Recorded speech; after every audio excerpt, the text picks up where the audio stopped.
Assalamu alaikum wa rahmatullahi wa barakatuh. I would like to invite Brother Muhammad Raza to recite the tilawat. Lord salawat, please.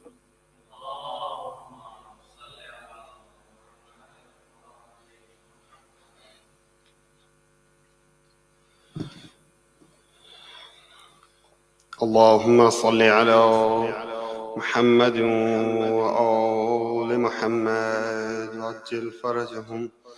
اللهم صل على محمد وآل محمد. اللهم صل على محمد وآل محمد وعجل فرجهم. أعوذ بالله من الشيطان الرجيم. بسم الله الرحمن الرحيم. إنا أعطيناك الكوثر فصل لربك وانحر إن شانئك هو الأبتر. اللهم صل على محمد وآل محمد وعجل فرجهم. بار دیگر با آواز بلند صلوات.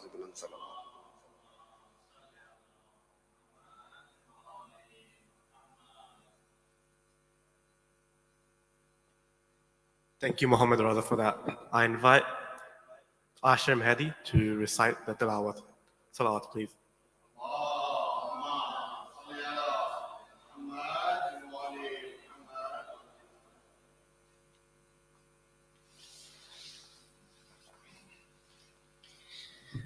بسم الله الرحمن الرحيم.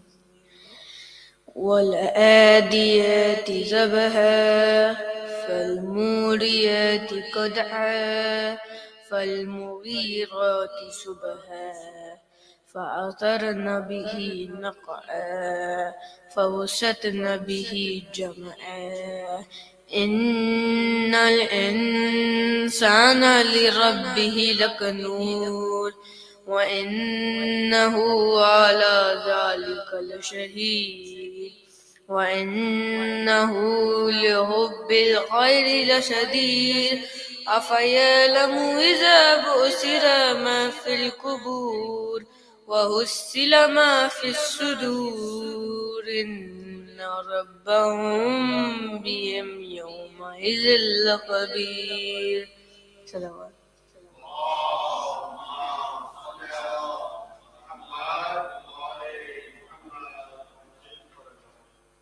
Thank you, Brother Ashram Hadi, for that beautiful recitation.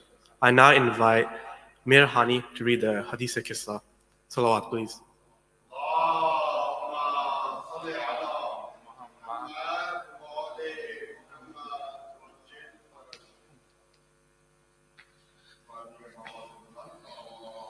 اللهم صل على محمد. أعوذ بالله من الشيطان الرجيم. بسم الله الرحمن الرحيم. روي عن جابر بن عبد الله الأنصاري عن فاطمة الزهراء عليها السلام بنت رسول الله صلى الله عليه وآله قال سمعت فاطمة أنها قالت دخل علي أبي رسول الله في بعض الأيام فقال السلام عليك يا فاطمة فقلت عليك السلام قال إني أجد في بدني ضعفا فقلت له أعيذك بالله يا أبتاه من الضعف فقال يا فاطمة ائتيني بالكساء اليماني فغطيني به فأتيته بالكساء اليماني فغطيته به وسرت أنظر إليه وإذا وجهه يطلع له كأنه البدر في ليلة تمامه وكماله. اللهم صل على محمد وعجل فما كانت إلا ساعة وإذا بولد الحسن قد أقبل وقال السلام عليك يا أماه فقلت وعليك السلام يا قرة عيني وثمرة فؤادي فقال يا أماه إني أشم عندك رائحة طيبة كأنها رائحة جد رسول الله فقلت نعم إن جدك تحت الكساء. فأقبل الحسن نحو الكساء وقال السلام عليك يا جداه يا رسول الله، أتأذن لي أن أدخل معك تحت الكساء؟ قال وعليك السلام يا ولدي ويا صاحب حوضي، قد أذنت لك. فدخل معه تحت الكساء. اللهم صل على محمد وجل. فما كانت إلا ساعة وإذا بولد الحسين قد أقبل وقال السلام عليك يا أماه. فقلت وعليك السلام يا ولدي ويا قرة عيني وثمرة فؤادي. فقال لي يا أماه إني أشم عندك رائحة طيبة كأنها رائحة جد رسول الله صلى الله عليه وآله. فقلت نعم إن جدك وأخاك تحت الكساء. فدنا الحسين نحو الكساء وقال السلام عليك يا جداه والسلام عليك يا من اختاره الله، أتأذن لي أن أكون معكما تحت الكساء؟ ما صل على محمد وعلى محمد وجل. فقال وعليك السلام يا ولدي ويا شافع أمتي، قد أذنت لك. فدخل معهما تحت الكساء. فأقبل عند ذلك أبو الحسن علي بن أبي طالب وقال السلام عليك يا بنت رسول الله. فقلت وعليك السلام يا أبا الحسن ويا أمير المؤمنين. فقال يا فاطمة إني أشم عندك رائحة طيبة كأنها رائحة أخي وابن عم رسول الله. فقلت نعم ها هو مع ولديك تحت الكساء. فأقبل علي نحو الكساء وقال السلام عليك يا رسول الله، أتأذن لي أن أكون معكم تحت الكساء؟ قال له عليك السلام يا أخي ويا وسيي وخليفتي وصاحب لواء، قد أذنت لك. فدخل علي تحت الكساء. اللهم صل على محمد وآل محمد وجل. ثم أتيت نحو الكساء وقلت السلام عليك يا أبتاه يا رسول الله، أتأذن لي أن أكون معكم تحت الكساء؟ قال وعليك السلام يا بنتي ويا بضعتي، قد أذنت لك. فدخلت تحت الكساء. فلما اكتملنا جميعا تحت الكساء أخذ برسول الله بطرف الكساء وأومأ بيده اليمنى إلى السماء وقال اللهم إن هؤلاء أهل بيتي وخاصتي وحامتي، لحمهم لحمي ودمهم دمي، يؤلمني ما يؤلمهم ويحزنني ما يحزنهم. أنا حرب لمن حاربهم وسلم لمن سالمهم وعدو لمن عاداهم ومحب لمن أحبهم. إنهم مني وأنا منهم، فاجعل صلواتك وبركاتك ورحمتك وغفرانك ورضوانك علي وعليهم، وأذهب عنهم الرجس وطهرهم تطهيرا.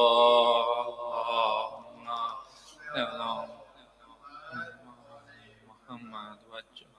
فقال الله عز وجل يا ملائكتي ويا سكان سماواتي، إني ما خلقت السماء مبنية والأرض مدحية ولا قمرا منيرا ولا شمسا مضيئة ولا فلكا يدور ولا بحرا يجري ولا فلكا يسري إلا في محبة هؤلاء الخمسة الذين هم تحت الكساء.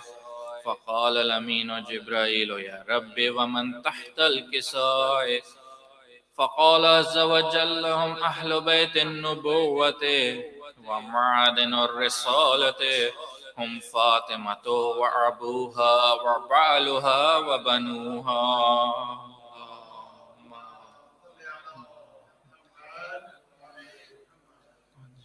فقال جبرائيل يا ربي أتأذن لي أن أحبط إلى الأرض ليكون معهم سادسا فقال الله نعم قد أذنت لك فحبط الأمين جبرائيل فقال السلام عليك يا رسول الله العلي الأعلى يقرئك السلام ويخصك بالتحية والإكرام ويقول لك وعزتي وجلالي إني ما خلقت السماء مبنية ولا عرضا مدحية ولا قمرا منيرا ولا شمسا مضية ولا فلكا يدور ولا بحرا يجري ولا فلكا يسري إلا لأجلكم ومحبتكم وقد أذن لي أن أدخل معكم فهل تأذن لي يا رسول الله فقال رسول الله وعليك السلام يا أمين وحي الله إنه نعم قد أذنت لك فدخل جبرائيل معنا تحت الكساء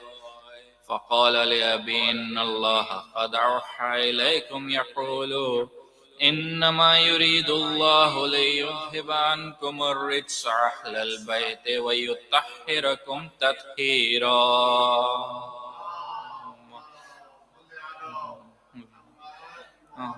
محمد فقال لأبي يا رسول الله أخبرني ما لجلوسنا هذا تحت الكساء من الفضل عند الله فقال النبي والذي بعثني بالحق نبيا واصطفاني بالرسالة نجيا ما ذكر قبرنا هذا في محفل من محافل أهل الأرض وفيه جمع من شيعتنا ومحبينا إلا ونزلت عليهم الرحمة وحفت بهم الملائكة واستغفرت لهم إلى أن يتفرقوا فقال علي عليه السلام إذا والله فزنا وفاز شيعتنا ورب الكعبة فقال النبي ثانيا يا علي والذي بعثني بالحق نبيا واصطفاني بالرسالة نجيا ما ذكر قبرنا هذا في محفل من محافل أهل الأرض وفيه جمع من شيعتنا ومحبينا وفيهم محموم إلا وفرج الله همه ولا مغموم إلا وكشف الله غمه ولا طالب حاجة إلا وقضى الله حاجته فقال علي عليه السلام إذا والله فزنا وسعدنا وكذلك شيعتنا فازوا وسعدوا في الدنيا والآخرة ورب الكعبة.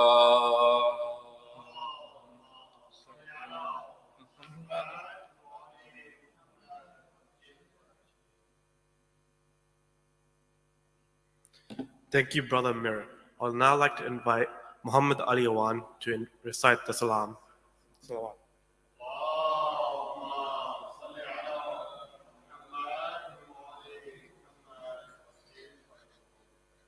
پر محمد و آل محمد بلندتر صلوات.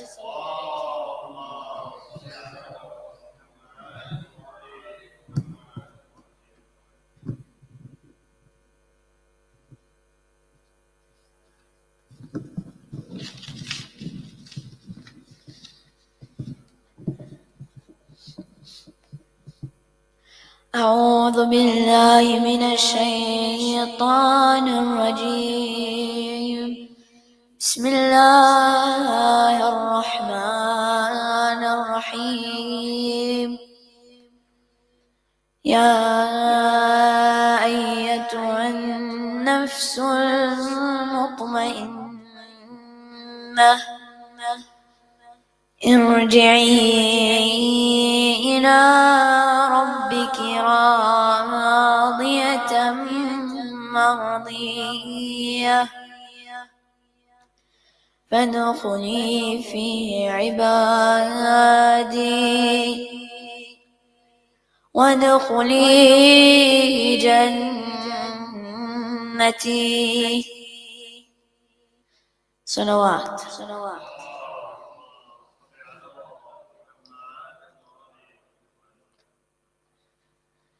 حسين القريب القريب الحسين Hussein, Hussein al-Shaheed, al-Shaheed al-Hussein.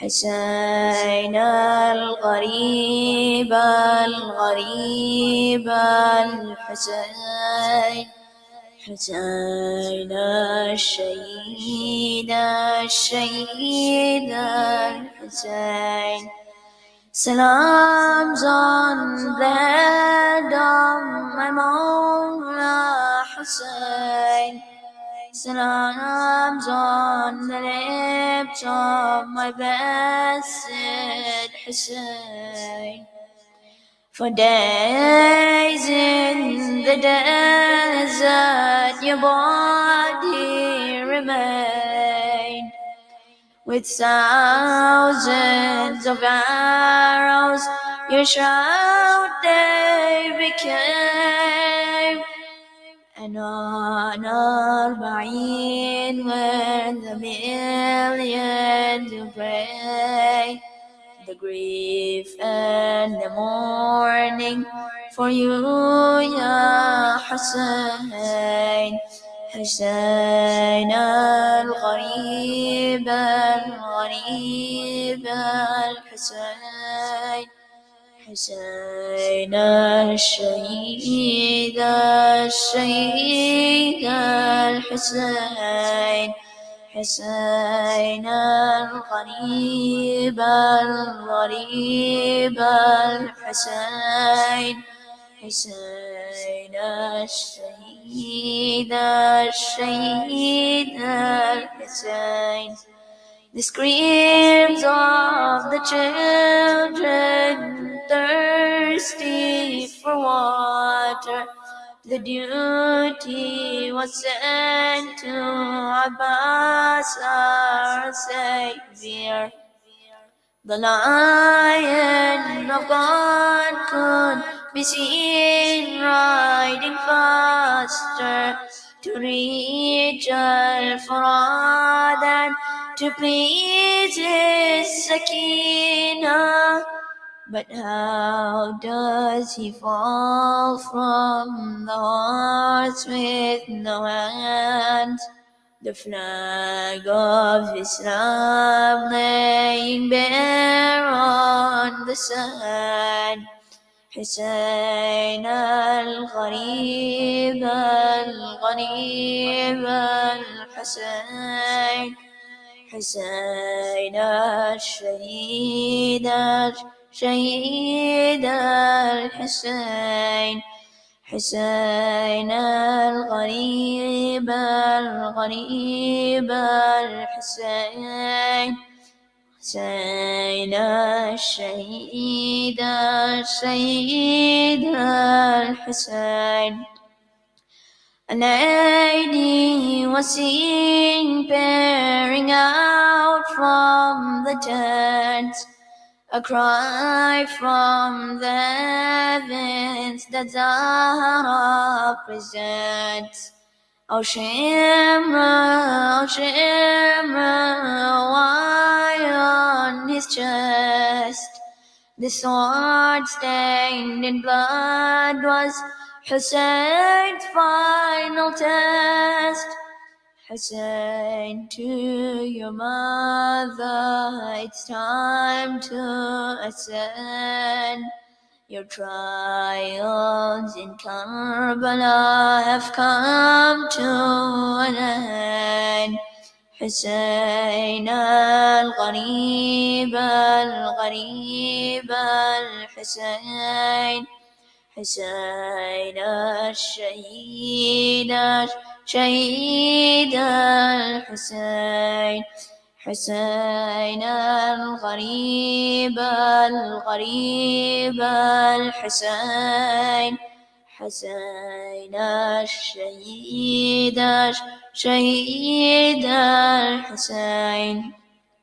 Sakina would cry every night for her father, and Zainab would cradle Hussein's little daughter. But when they presented his head on a platter, Sakina could not bear to live any longer. But no one could comfort or soothe young Sakina. She died in the prison with Zainab beside her. Hussain الغريب الغريب Alhussain Hussain الشهيد الشهيد Alhussain Hussain الغريب الغريب Alhussain Hussain الشهيد الشهيد Alhussain. The fire, the burning, the tents up in flames. O Zainab, protect Imam Ali bin Hussein. The soldiers of Yazid want to beat us with chains. The women and the children are crying in pain. Oh Baba Ali, please come back and defend us. Your children are waiting for you to return. حسين الغريب الغريب الحسين حسين الشهيد الشهيد الحسين. صلوات.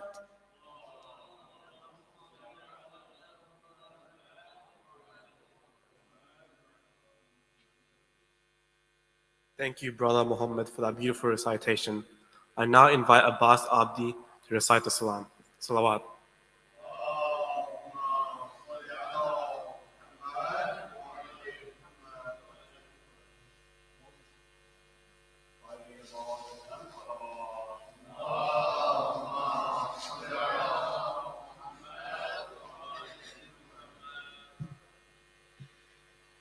Aun Muhammad, Aun Muhammad, Aun Muhammad, Aun Muhammad. ہے ماں کو یقین تم ماں کی بات رکھو گے، یہ یاد رہے خیموں میں ہے پیاسے بچے، دریا پہ اگر جانا ہو سحروز کے پیاسو، تم پیاس نہ بجھانا، اے اون محمد، اے اون محمد، اے اون محمد، اے اون محمد. ہر حال میں تم پر لازم ہے شکر خدا کا، اے شہزادو ہے صبر تمہارا ورثہ، فرزند ہو تم زینب کے شکوہ نہیں کرنا، جب زخم کوئی کھانا، اے اون محمد، اے اون محمد، اے اون محمد، اے اون محمد. کب ہم پہ ستم کرنے کے لیے آئے ہیں، یہ بدر و احد کے بدلے کے لیے آئے ہیں،